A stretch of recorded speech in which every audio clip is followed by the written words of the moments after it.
So, Ed, this is Tabletop Simulator, and it does have some board games in it.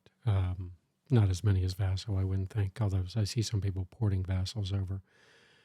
The interesting thing about it, and I'm not sure how I feel about it, I think I like it, is it's much more of a physical representation of, playing in person with the charts, the maps. You can zoom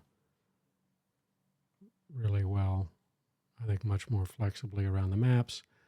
The key is um, that you set cameras so that you can. I'm toggling through a couple cameras I've set. So you can set up to 10 cameras, so you can just hotkey around the board, right? And then you can always control it manually. Chits are pretty good. Again, because they're here on the table, I feel like I feel like I have a better visibility to what I have available. What's interesting is they use this feature. Basically, you just drag it off of here, and you can just drag as many as you need, for any of the chits, and then you just delete them if you need to. It may not, I don't know if it has all the same information embedded in the piece. Sometimes it can. I've seen people do that. I just didn't know when people port it if they make the effort. But this one looks pretty good.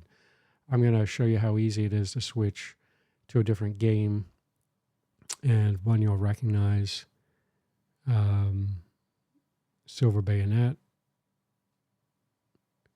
So again, comes in as a pretty set up table. Zoom around. It takes a little bit. It's the usual keyboard controls. But here what's interesting is, again, you could set up cameras for all of these charts and the board, but you actually have the rules embedded in here.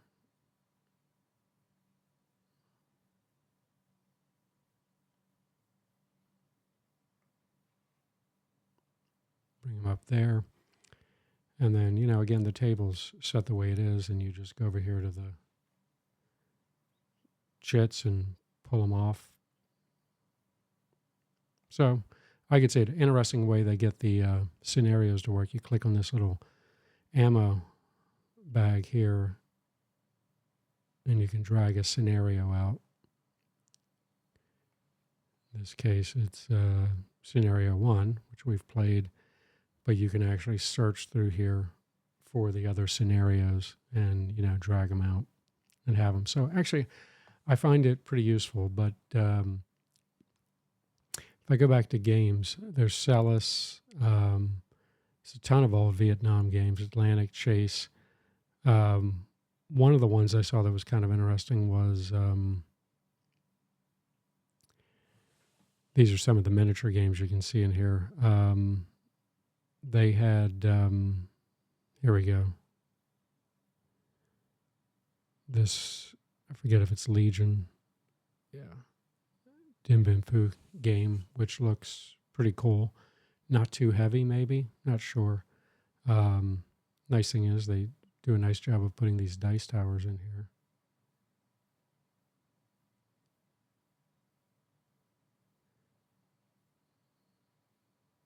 And it reports somewhere. Usually they report on the screen. So anyway, that's one. And then the last thing I'll show you is, one of the games I've wanted to play sometime is, and this is cool. You can just click in. This is all free stuff. You can click in here, and this is a British military. So you just basically take stuff out of here. It doesn't belong here, but it's that easy. If we go back to games, what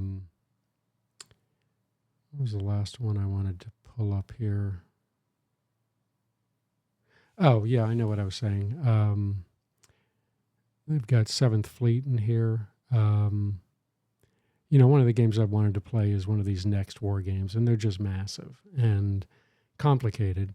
But, here, again, I think the setup of the table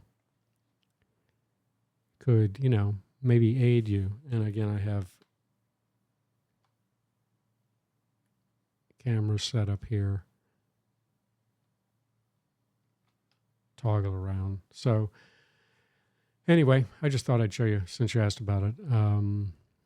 Jury's still out, but if you go back to the miniature stuff, I do think, I've never played really. It is interesting. Like, this is a Vietnam village I was playing around with. And again, I found the equipment, all over the place within Steam. But, the models are pretty cool. 3D, representing the water, right? You can definitely see with a little practice how you could have some fun with this. Anyway, there you go. Talk soon.